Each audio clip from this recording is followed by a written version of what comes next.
Bismillahirrahmanirrahim. Assalamualaikum warahmatullahi wabarakatuh. Alhamdulillah. Wassalatu wassalamu ala rasulillah wa ala alihi wa sahbihi wa man tabi'ahu wa wala amma ba'du. Rabbi syrah li sadri wa yassir li amri wa wahlul 'uqdatam min lisani yafqahu qawli. Para pelajar kelas PPI setiap Sabtu, alhamdulillah pada hari ini 4 Julai 2020 kita akan memulakan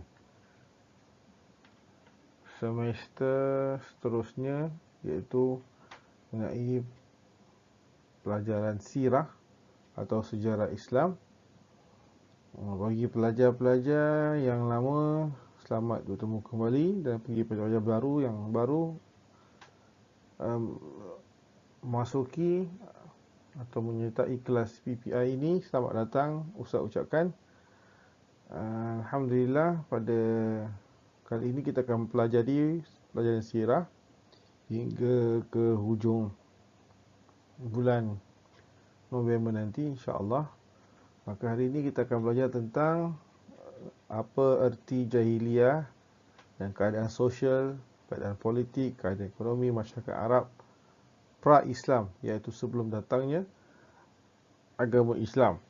Maka sila buka muka surat 145 hingga 146 sebagai semak, dan sila dengar dengan betul-betul apa yang akan Ustaz terangkan sebentar lagi. Sekian. Baik, pada para pelajar sekalian, seterusnya mari kita lihat di sini peta atau map semenanjung tanah Arab. Semenanjung tanah Arab, kita lihat di kawasan sebelah kiri, dekat dengan Red Sea tu, itulah kawasan Mekah, Madinah dan juga Yaman yang dipanggil Hijaz. Seluruh tanah Arab ini dipanggil semenanjung tanah Arab, atau dipanggil Jaziratul Arab, atau dipanggil Arabian Peninsula. Maka di sinilah terletaknya bangsa Arab bermukim, berdiam, tinggal di kawasan ini sejak zaman Nabi Allah Ibrahim yang membawa anak dan isinya Hajar dan juga Siti Hajar dan juga Ismail alaihi wassalam ke tanah Arab, khususnya di kota suci Makkah Al-Mukarramah. Dan dari sinilah bangsa Arab berkembang hingga ke hari ini. Inilah kawasan semenanjung tanah Arab yang terkenal sejak zaman Nabi Allah Ibrahim sampailah ke zaman kita pada hari ini.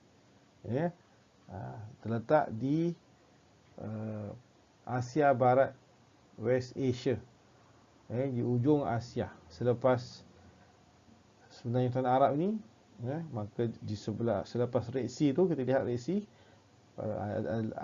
adalah benua Afrika, African continent.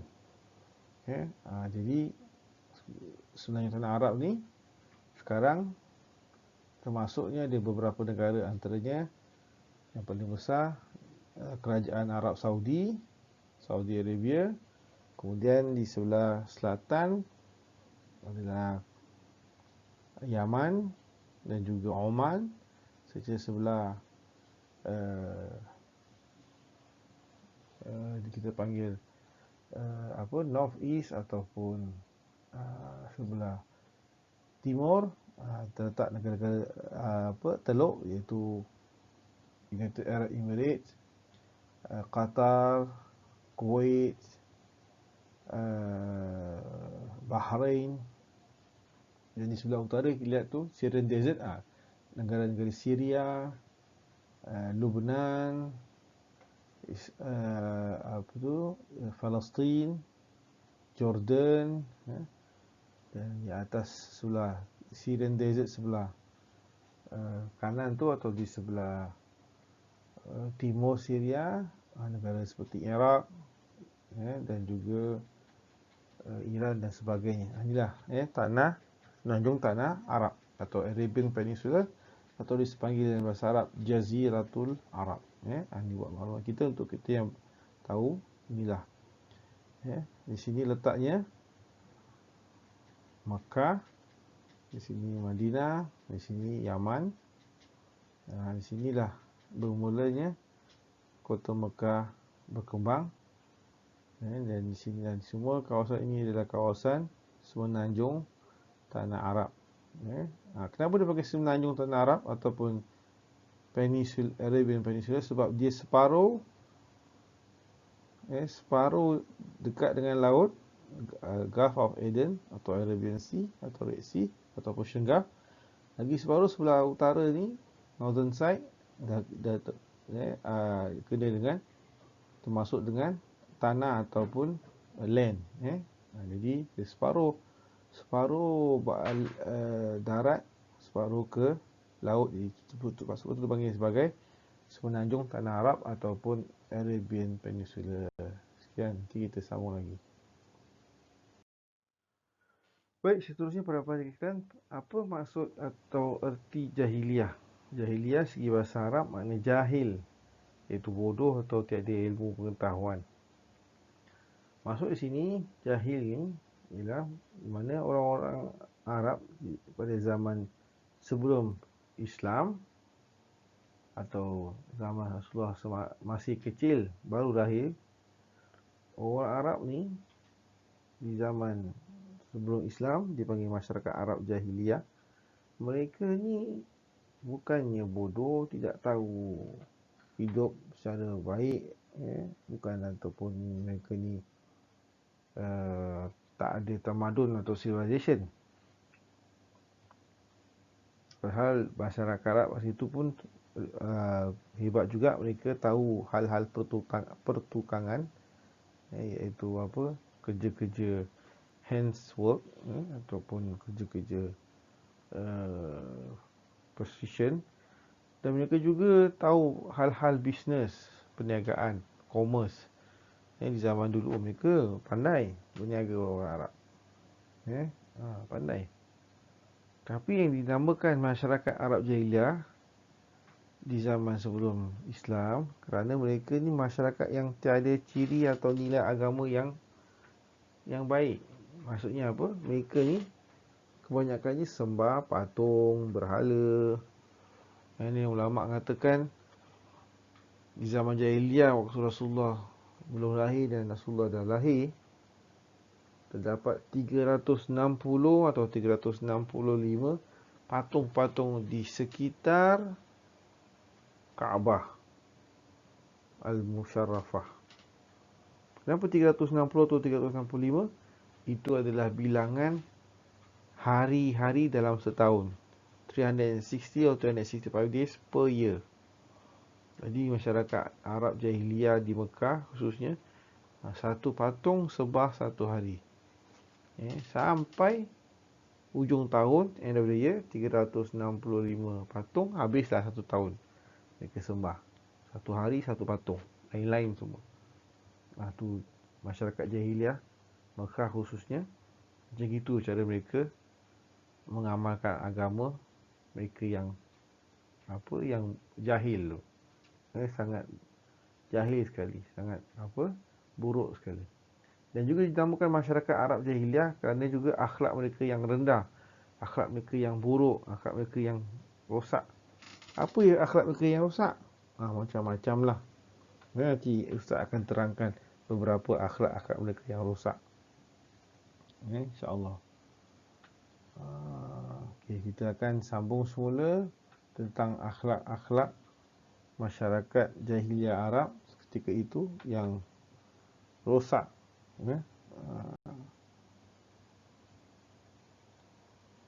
Baik, para pendengar sekalian, ini ada beberapa contoh-contoh amalan atau perbuatan, atau kita panggil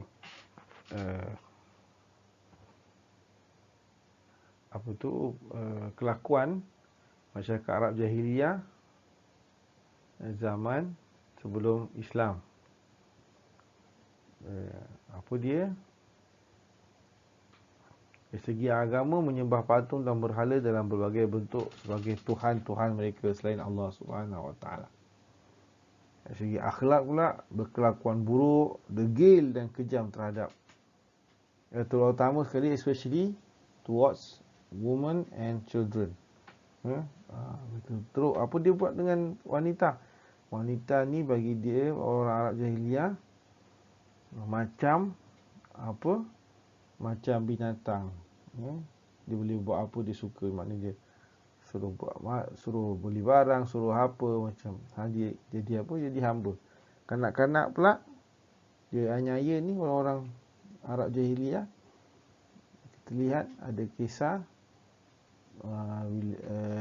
kanak-kanak ni kalau isteri mereka ni, isteri orang Arab zaman jahiliah ni lahir anak perempuan, mereka akan apa?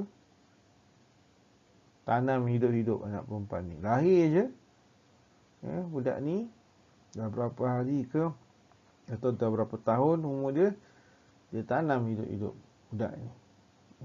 Pernah berlaku di zaman jahiliah, zaman Sayyidina Umar bin Khattab radhiyallahu anhu, sahabat Rasulullah yang masa itu belum lagi Islam, masih lagi jahiliah, masih lagi musyrik. Dia Sayyidina Umar ceritakan dia bawa anak perempuan dia masih kecil lagi, masih kecil, masih comel, boleh jalan ke padang pasir di tengah hari yang panas, bawa cangkul, dan dia pun cangkul nak buat lubang apa? Lubang untuk kubur anak perempuan dia yang ikut dia ni. Maka bila dia dah buat lubang tu, tengah buat lubang gitu, anak perempuan dia kesian tengok bapak dia berpeluh, dia lapkan debu padang pasir kat muka bapak dia. Sayyidina Umar buat bodoh je, dia tak rasa sedih ke kesian kat anak dia, tak ada. Sebab apa?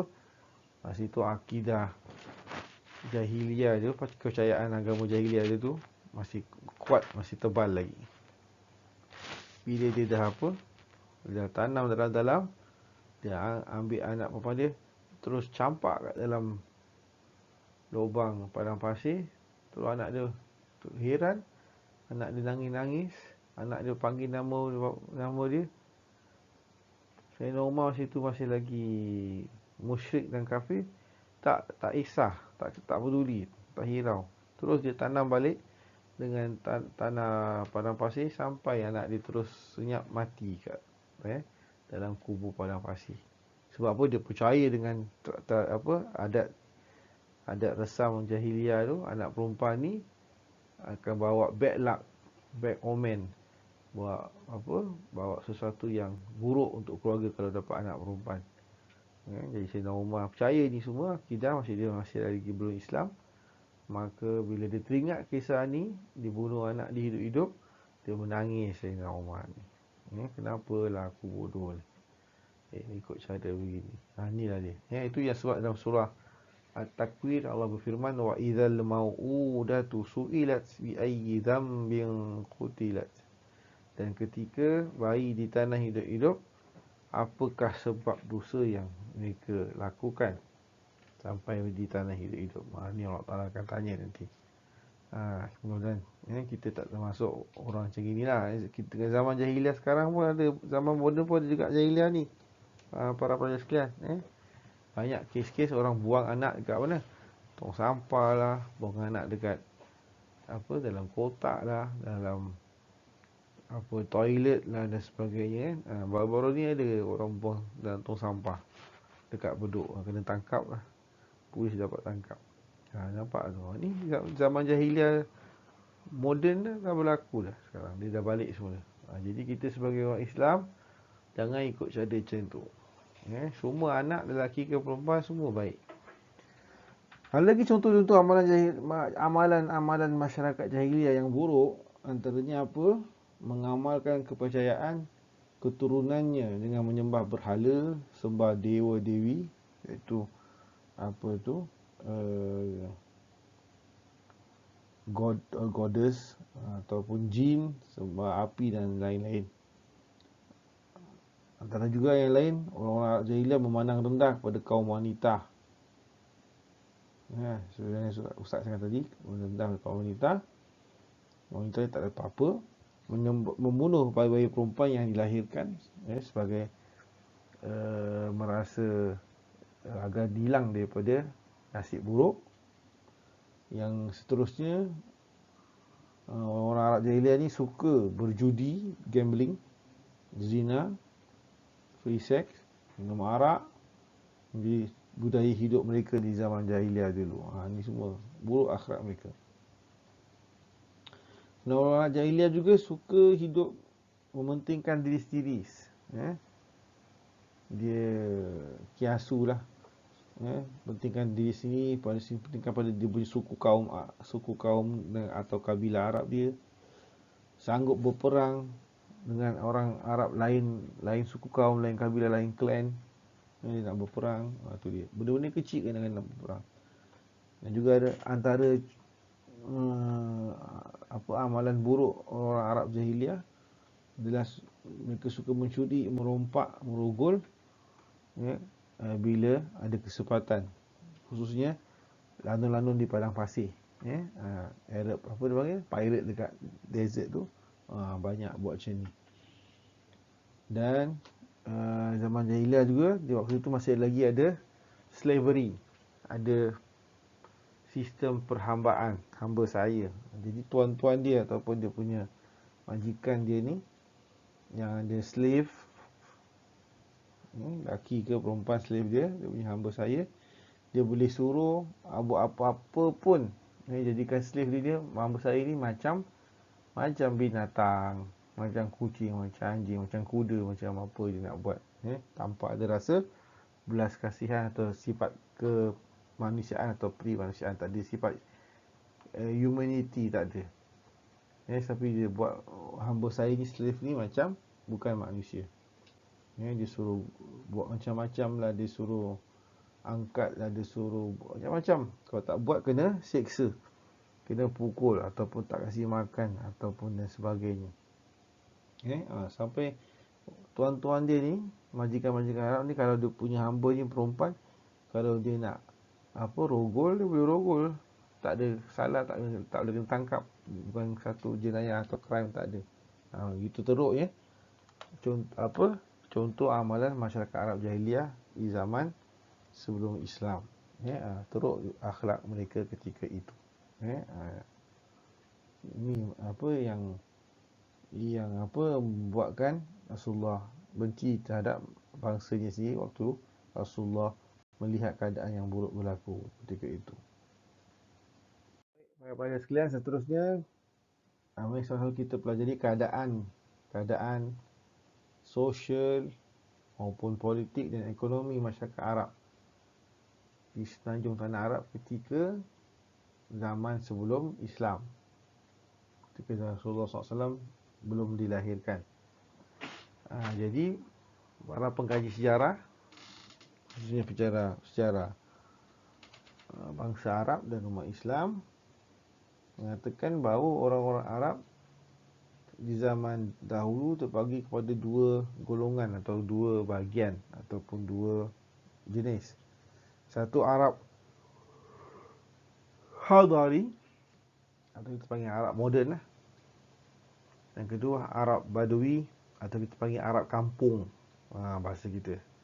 Arab Hadari, Arab moden, Arab bandar, Arab Badui, Arab kampung.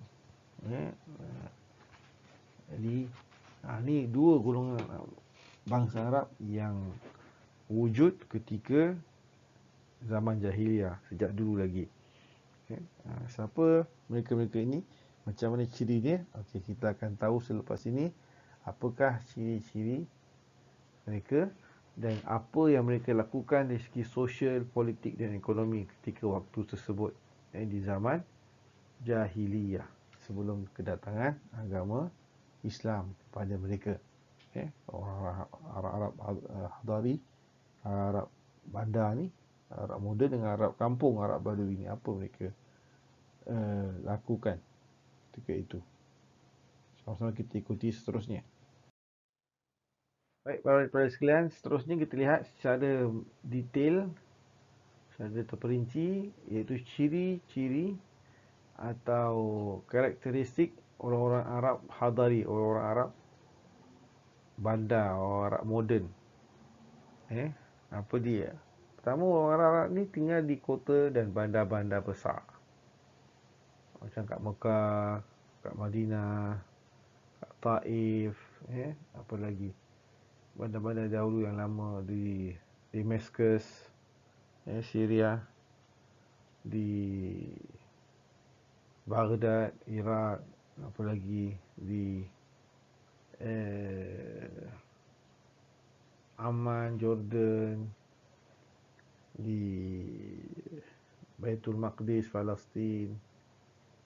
Banyak di Sana'a, Yaman, ataupun Aden, juga di Yaman.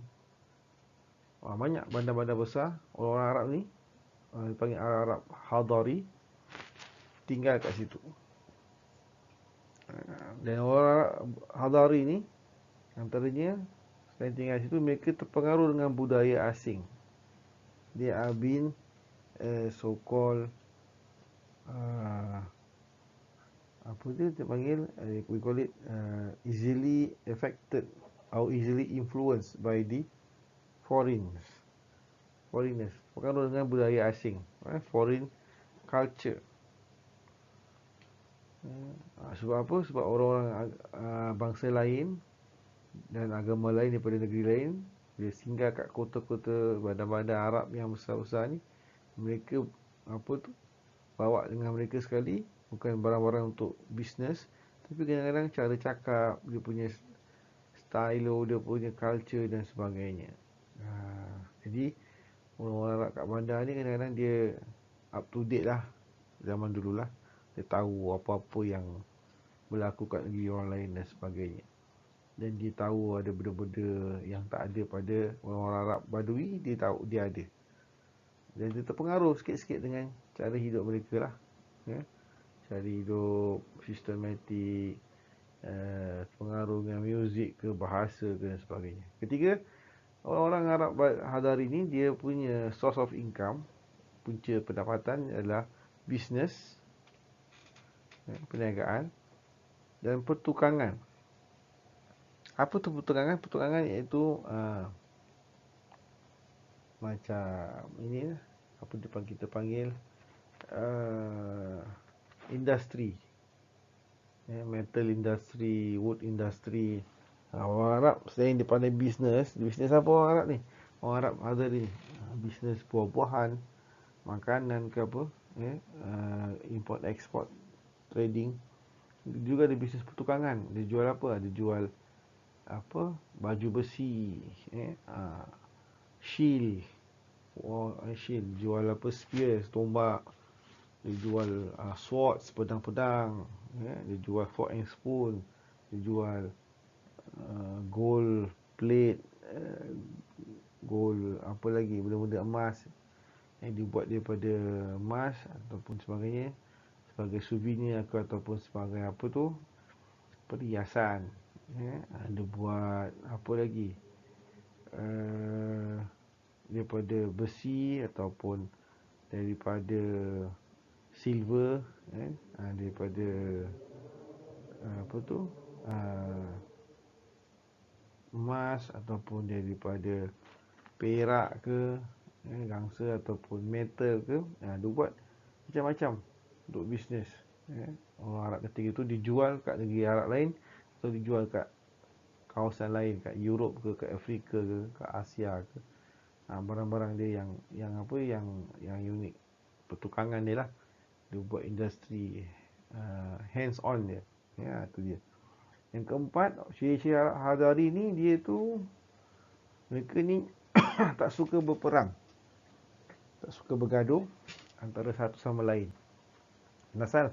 Sebab dia fikirkan bisnes, dia punya apa, kepentingan ekonomi dia, business concern, economic concern, dia tak nak gaduh lah. Bila kecil-kecil ni kau dengan apa, kabilah dia dengan clan dia dengan yang lain tu, Arab lain dia tak nak gaduh. Sebab apa, dia lebih sayangkan bisnes dia, duit dia daripada bergaduh. Jadi dia lebih suka apa, orang Arab ni, Hadari ni dia lebih matang ataupun lebih mature lah. Dia tak akan suka berperang ataupun bersisi faham antara kabilah Arab yang lain. Itu dia. Tu antara ciri-ciri mereka lah. Seterusnya ciri-ciri Arab Hadari yang selanjutnya, iaitu yang kelima, orang Arab moden ni atau Arab bandar ni, dia suka bergaul bebas dengan saudagar. Apa saudagar? Iaitu businessman dari luar negeri, khususnya orang yang bukan Arab.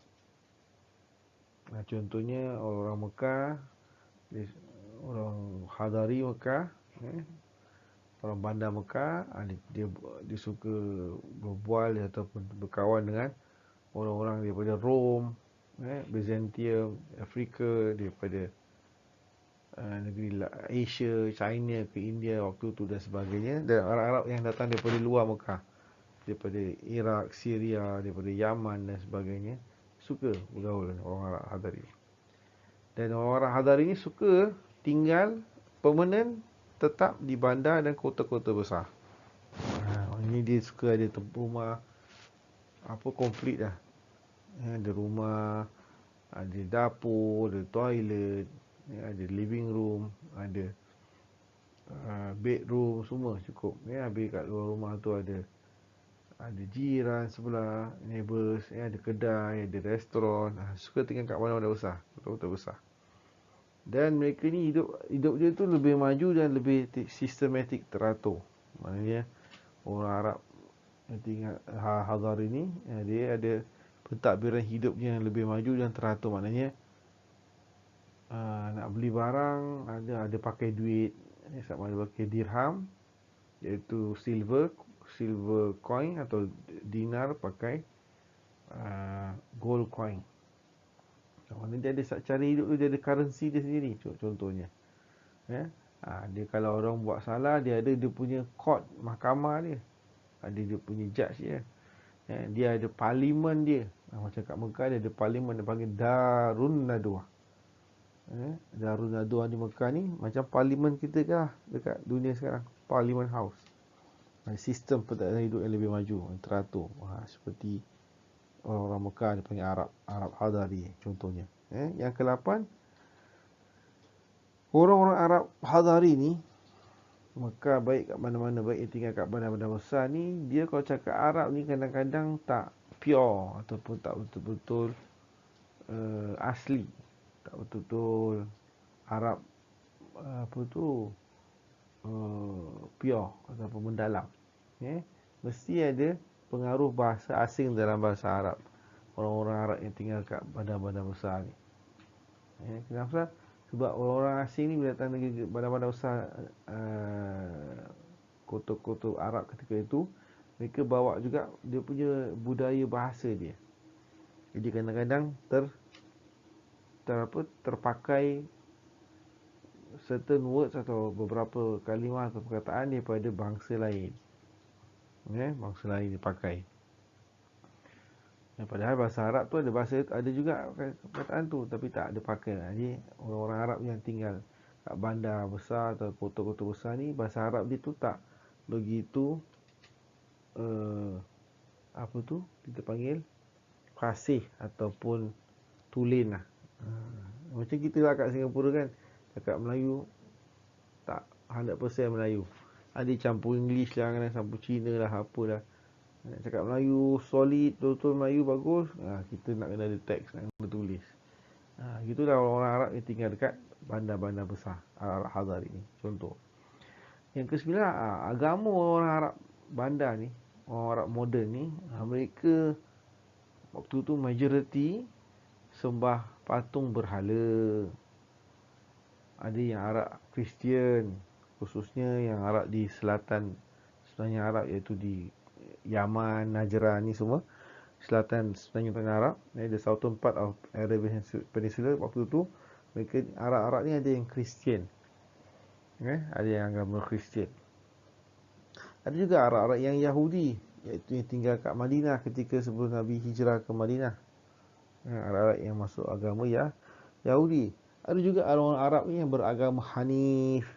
Hanif ni apa? Hanif ni agama asal Nabi Ibrahim alaihissalam, iaitu agama yang sembah Allah Ta'ala. Agama Tauhid, dipanggil agama Hanif.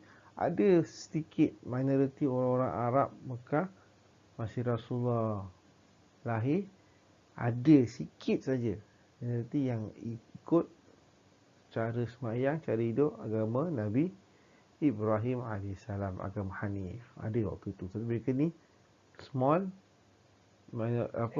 society. Kebanyakan ni semua banyak yang sembah berhala dan patung dan sebagainya. Tu ciri-ciri Arab Hadari yang 9 ni, berapa ciri-ciri mereka lah. Sebenarnya ada banyak, tapi sini kita listkan, senadakan 9 untuk pengetahuan semua. Sekarang pula kita pelajari tentang ciri-ciri masyarakat Arab kampung atau Arab Badawi. Apa dia ciri-ciri? Pertama, mereka ni suka tinggal kat padang pasir, desert. Mana nampak padang pasir, nanti dia dirikan tent, kemah, untuk dia dengan anak isteri dia, mak bapak dia, adik-beradik dia, cucu dia, cicit dia, semua tu orang kampung dia tu duduk kat situ. Kawasan padang pasir khususnya yang ada air, macam oasis lah kita panggil. Arab panggil waha. Ada air macam tengah-tengah padang pasir ada apa? Ada macam kolam, ada pokok sikit, ada rumput sikit. Tu dia suka orang Arab Badawi ni. Dia bawa unta dia bawa ternakan dia punya livestock, bawa kambing dia, bawa kuda dia, tinggal kat situ for certain period, certain years. Sampai situ kawasan tu dah tak ada lagi air, dah kering, dah apa, dia akan pindah. Mana orang Arab Badawi ni, dia antara ciri dia suka pindah randah, move. Dia macam orang gypsy lah. Gypsy kan kalau kat US dan sebagainya, kat Europe, mereka mana ada tempat tinggal, apa benda address, dia suka pindah-pindah. Arab Badawi macam gitu. Dia pindah randah. Kedua, mereka tidak terpengaruh dengan budaya asing. Orang Arab Badawi ni, dia tak campur bangsa lain. Dia campur bangsa dia je. Bukan saja bangsa dia, dia campur bangsa dia, bangsa Arab yang sama clan dengan dia, sama kabilah dengan dia. Kabilah lain dia tak campur, walaupun bangsa Arab. Contohlah, kalau dia orang Mekah je campur. Dia campur orang Yaman ke, orang Iraq ke, orang Madinah, tak. Dia Mekah je contohnya. Tu ciri orang Arab Badawi, tak terpengaruh dan tak campur dengan budaya asing. Orang bukan Arab pun dia tak campur.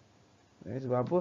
Dia tak faham bahasa mereka, dan dia tak tahu tulis, tak tahu baca. Orang Arab Badawi ni kira illiterate lah, orang kampung kan. Yang ketiga, punca pendapatan orang-orang Arab Badawi ni yang tinggal kat padang pasir ni, ternakan ni, livestock. Yang ni dia bela kambing, unta, lembu ke apa, keldai, kuda. Dia bela, dia feed diorang sampai diorang besar, dia anak. Nanti dia jual lah dengan orang-orang Arab lain, khususnya Arab Hadari dekat bandar. Jadi pertanian juga. Ada agriculture juga ada. Sayur ke, ataupun buah kurma ke, ataupun buah-buah lain ke, dia buat pertanian, agriculture dia juga. Itu pun sebagai dia punya source of income.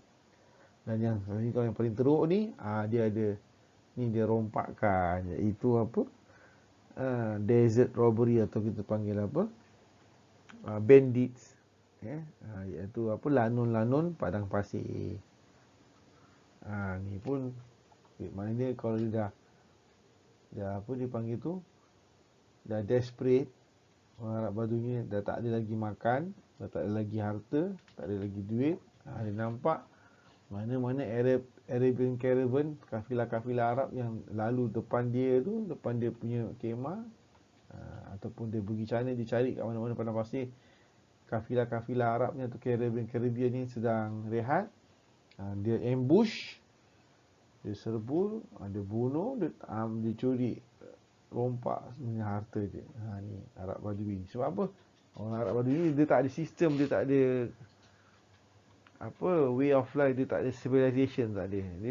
Dia nak buat, dia buat. Dia tak kisah. Sebab dia orang padang pasir, panas. Jadi keadaan dia tu memaksa dia buat benda-benda yang jahat ni. Sebab apa? Dengan cuaca yang panas, dengan surrounding yang harsh, yang kasar, dia jadi kasar. Hati dia buat benda-benda yang tak bagus ni lah. Buat crime dan sebagainya. Yang keempat, orang Arab Badui ni suka berperang dan asyik misunderstanding je, sisi faham je, antara kabilah dia dengan kabilah Arab yang lain. Sikit je punya hal, contohnya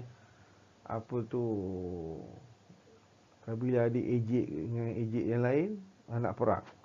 Ataupun kabilah dia bunuh yang lain dengan yang lain, nak serak, nak mula perang lah. Jadi mereka ni kerja dia sibuk asyik perang je, bunuh orang je. Sesama bangsa Arab pula tu.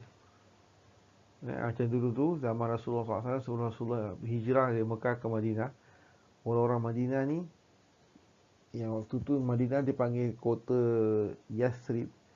Ada dua suku kaum kabilah Arab Madinah, ini dipanggil Aus dan juga Khazraj.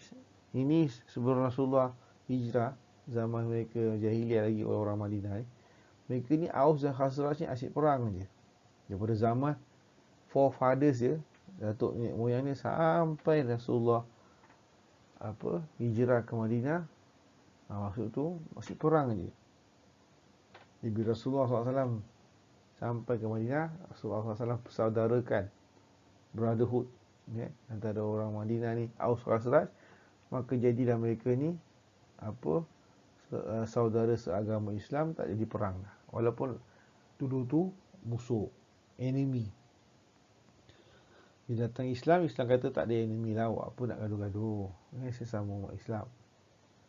Jadi ni dulu orang Arab asyik perang je. Kenapa benda ni jadi small matter pun nak perang. Jadi ini ciri-ciri orang Arab Badui yang tak ada civilization, tak ada tamadun ni. Dia tak tahu mana yang priority, mana yang tak priority. Dia asyik nak bergaduh je. Itu cara mereka zaman jahiliah. Seterusnya ciri Arab Badui yang seterusnya, yang kelima, pergaulan terbatas hanya dengan ahli-ahli kabilah saja. Orang Badui ni dia eksklusif. Dia dengan dia je, dia tak campur dengan Arab lain. Dengan dia je. Dia tak campur lain. Sebab apa? Bagi dia yang bagus. Bagi dia pakai dia yang lebih kuat dan sebagainya. Dia tak nak campur dengan Arab lain pun tak nak campur. Sebab dia tak percaya. Yang keenam, hidup mereka berpindah randa. Ni macam gypsy lah. Dari satu tempat ke satu tempat. Dari satu kampung ke satu kampung, satu tempat. Dari satu padang pasir ke padang pasir yang lain, demi mencari kawasan yang subur dan berlembah. Tempat benda yang subur, fertile, berlembah, maknanya ada valley. Kalau ada valley tu kan, kadang kita lihat ada valley bawah, biasanya ada air ataupun berteduh sikit, mereka tak kena panas matahari ataupun musim sejuk, tak kena angin kuat. Cari tempat-tempat macam ni. Hidup dia suka pindah randah. Dia tak ada permanent address ni, orang Badui. Yang ketujuh, orang Badui ni hidup dia mundur, miskin, susah. Tak ada sistem teratur. Maknanya tak ada. Dia tak ada. Siapa salah, kadang-kadang kena pukul, kena bunuh tau. Tapi dia tak sistem kena pergi mahkamah ke, kena siasat investigate ke, tak ada. Cara hidup dia tak ada sistem. Mundur. Pakaian dia pun kotor-kotor ataupun lama-lama dan sebagainya.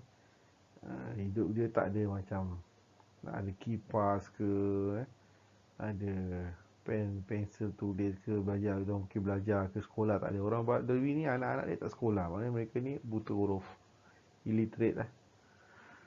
Tapi yang ke-8 ni orang Arab Badui ni bila cakap bahasa Arab, wah bahasa Arab dia tinggi sekali. Maknanya high class.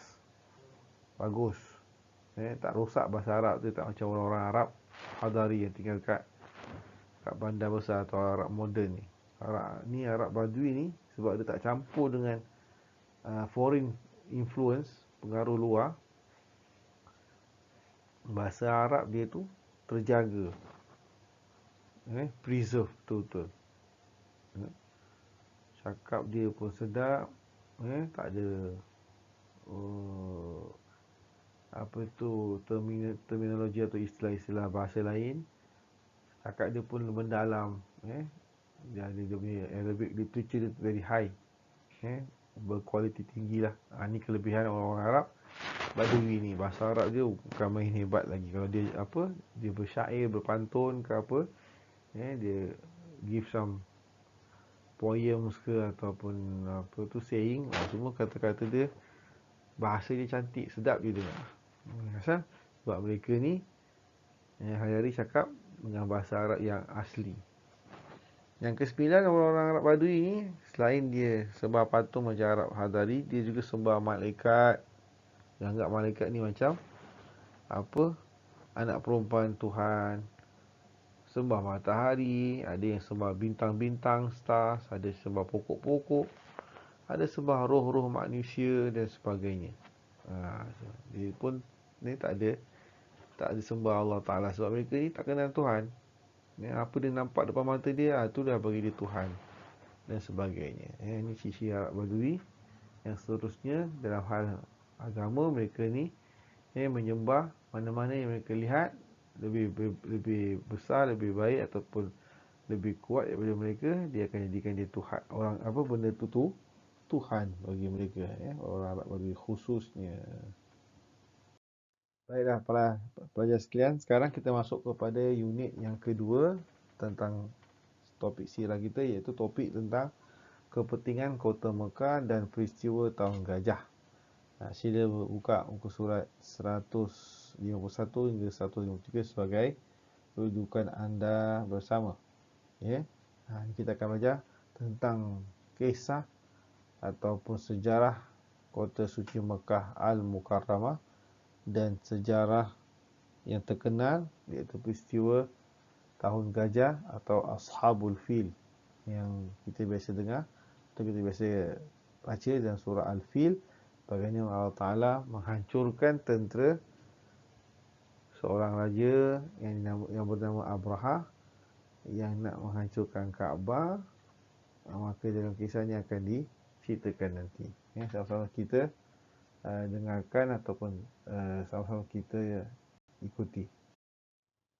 Alhamdulillah, ni gambar para pelajar sekalian, gambar lama Kota Suci Makkah Al-Mukarramah.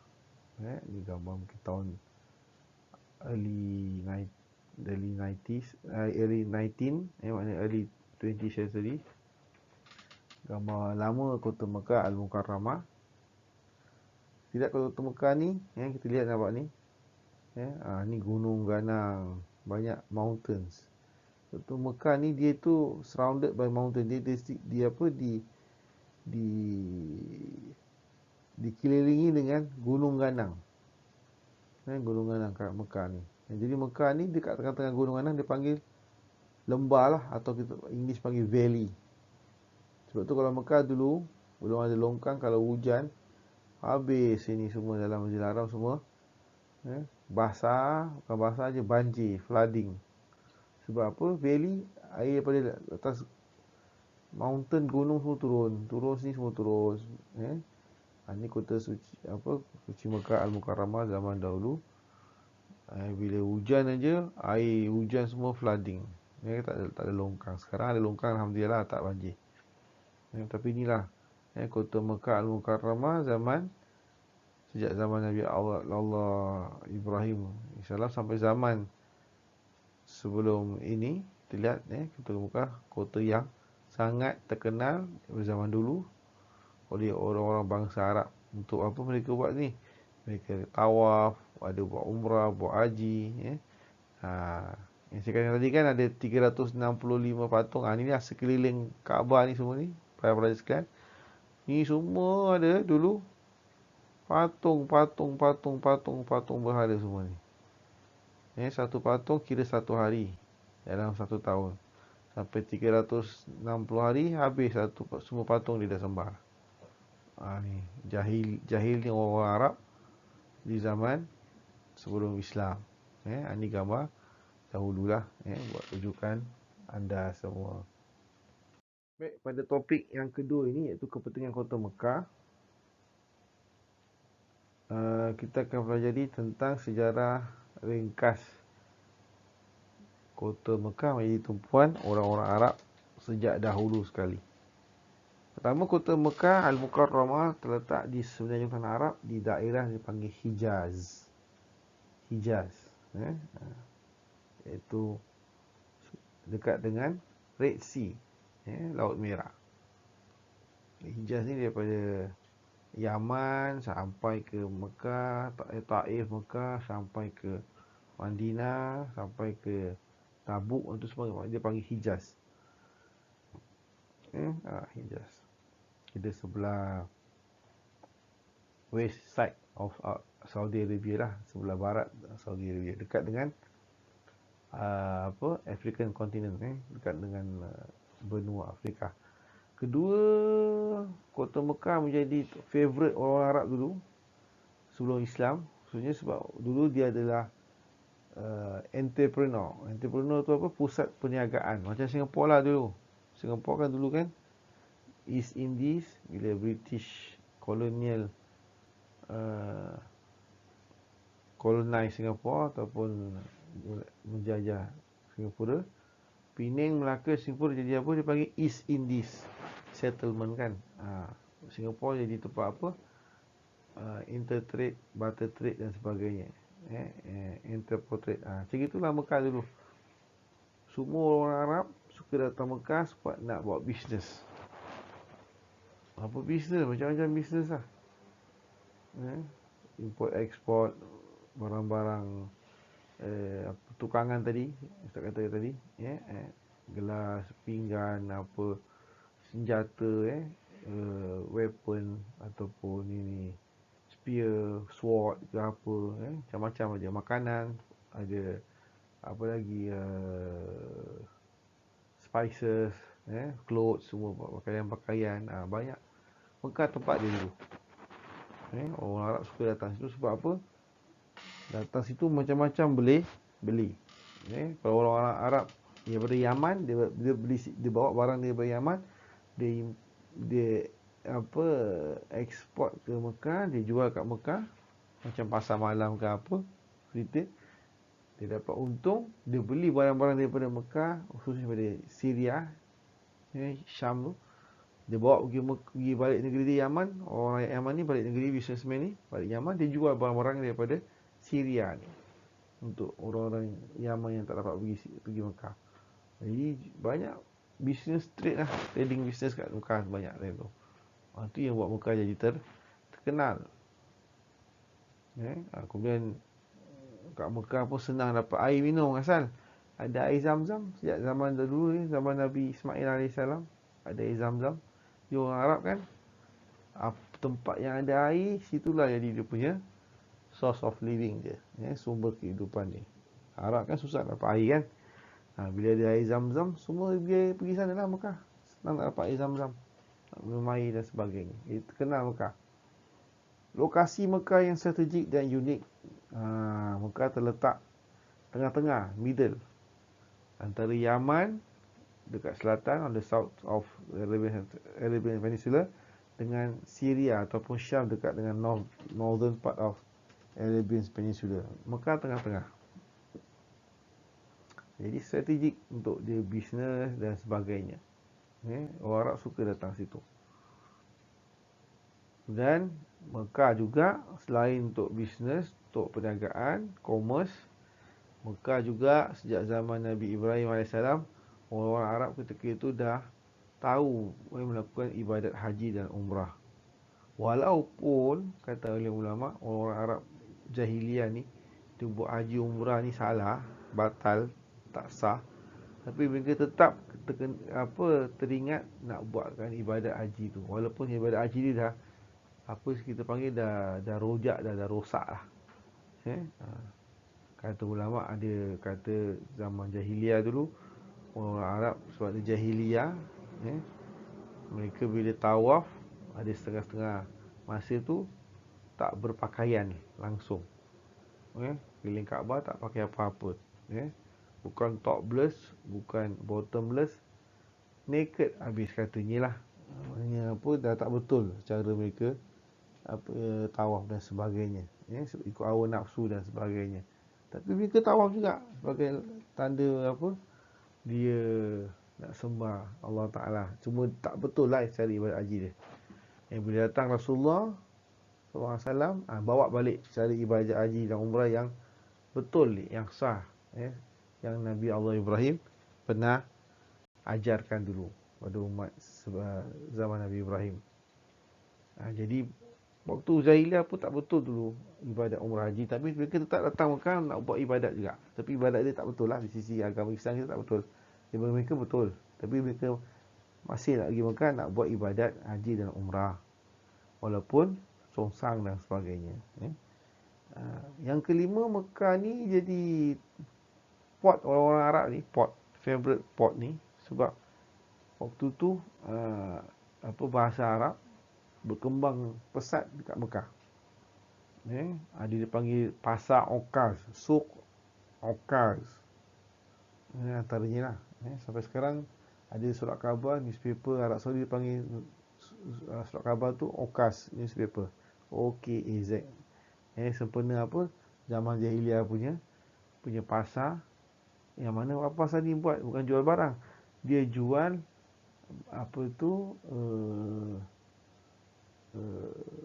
perkembangan ataupun penyebaran bahasa Arab, yang moden ataupun yang terkini, yang standard, dan juga sastra Arab, Arabic literature. Sastra Arab maknanya Arabic literature, dia panggil Al-Adab, panggil Al-Adab Al-Arabi. Terkenal di zaman Arab, zaman jahiliah dulu di Mekah, sambil orang buat umrah ke haji, sambil dia buat bisnes. Ada penyair-penyair ataupun poets ni, penyair-penyair ni, dia sampaikan syair-syair dia ataupun tulisan-tulisan pantun dia dan sebagainya, proverb dan sebagainya, untuk orang-orang yang datang umrah atau haji ke atau bisnes. Dia dapat duit, orang-orang penyair ni, poets ni. Sebab tu dalam Quran ada nama surah tu, nama surah Asy-Syu'ara. Maknanya syu'ara apa? The poets, para penyair.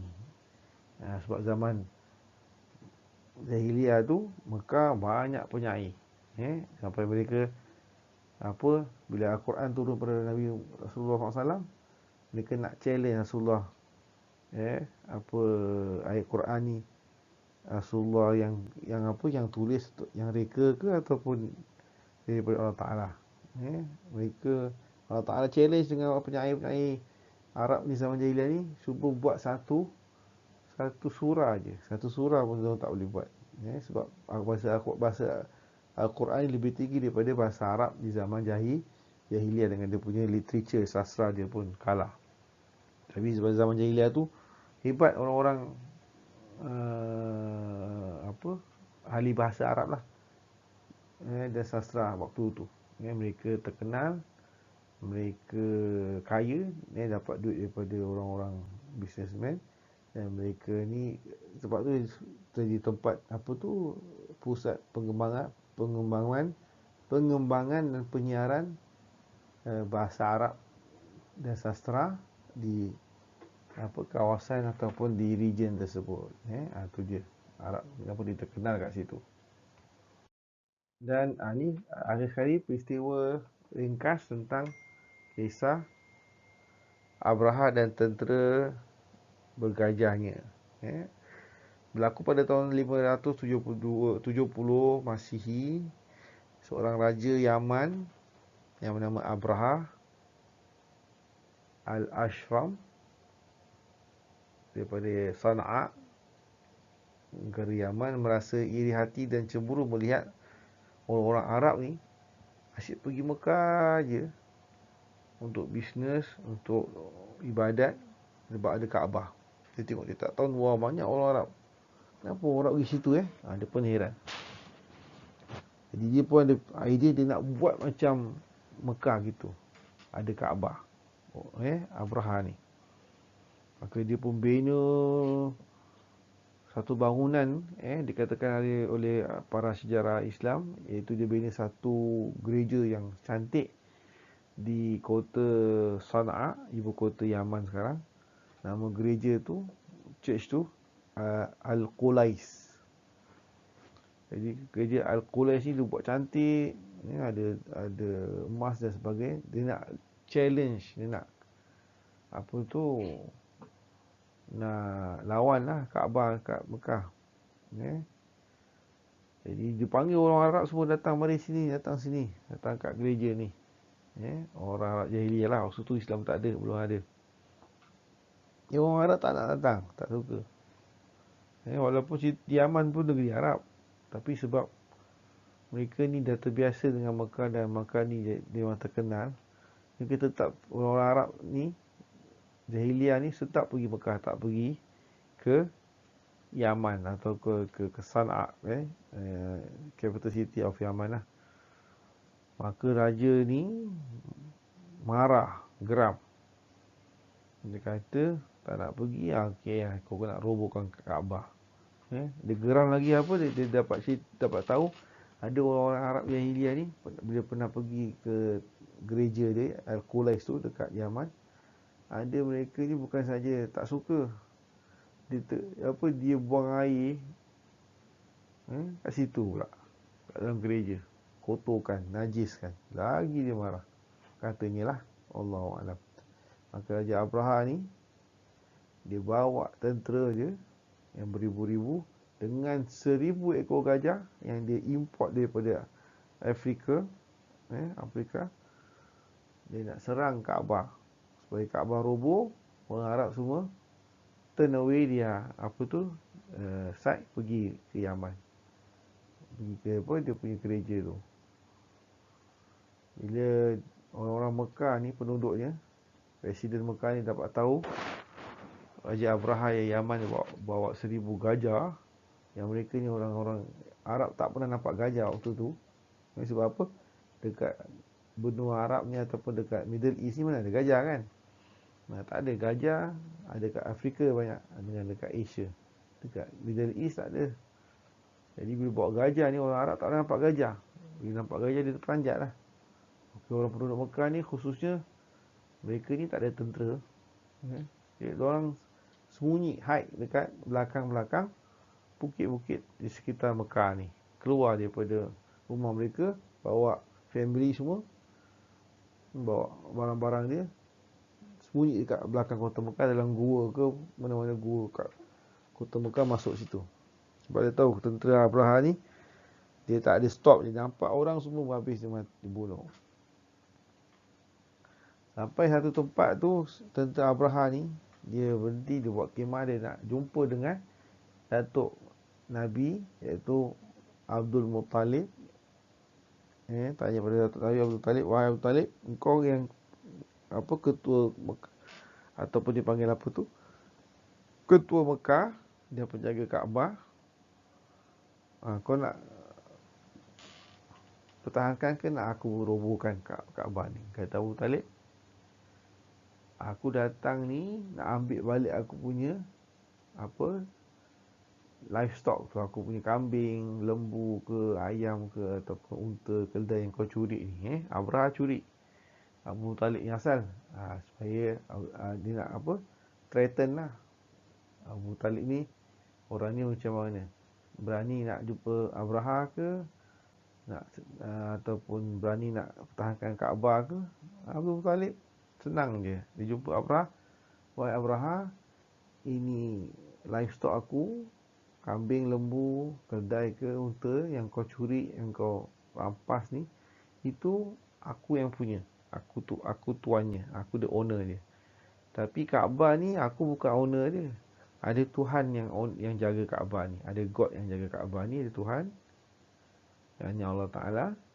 Itu urusan kau dengan Tuhan, dengan Allah Ta'ala. Aku datang sini, aku nak ambil aku punya hak aku, barang-barang aku, binatang aku, livestock aku. Maka Abraha heran, ketawa. Hai, ketua Mekah macam gini, apa dia punya ni. Dia tak kisah. Aku masuk Mekah, robohkan Kaabah, kata Abraha. Okey, Abraha pun kasih balik lah dia punya livestock. Abdul Muttalib bawa livestock dia, simpan dekat belakang bukit atau gunung Mekah. Abraha pun nak proceed terus untuk apa? Masuk Mekah untuk robohkan Kaabah. Belum sempat masuk kat tanah suci Mekah, dekat kawasan sekarang ni ada kawasan Mina, kita tak silap tu, kawasan Mu'aisim dan sebagainya. Allah dah hantar sekumpulan burung-burung ababil bawa batu-batu daripada neraka. Burung ababil ni dekat dia punya mulut dia satu batu, dekat kaki dia yang dua ni lagi dua batu. Jadi tiga satu burung. Campak kat Abraha dan tentera dan gajah dia semua mati.